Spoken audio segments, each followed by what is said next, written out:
Na-try nyo no bang makasakay ng train na ganito? Umiikot ang upuan? Pues kung di pa, tara samahan nyo kami. So pauwi na nga kami niya no. Galing kami ng Sapporo.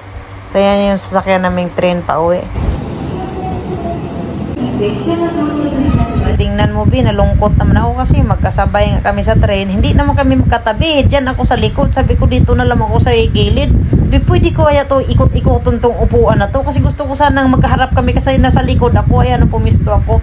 Sabi, Bi, tingnan ko yung upuan kung pwede ba to maikot. Gusto ko sanang karug-karugin, Bi.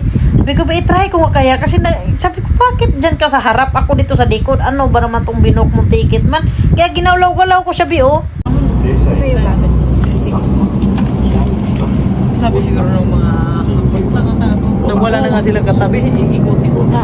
Nagulat namang hanga ako, Bi. Tingnan mo, paggalaw ko, bala, pwede pala siyang ikutin, Bi. Kasi ginalaw-galaw ko sa ilalim ko. Sabi ko, parang pwede siguro itong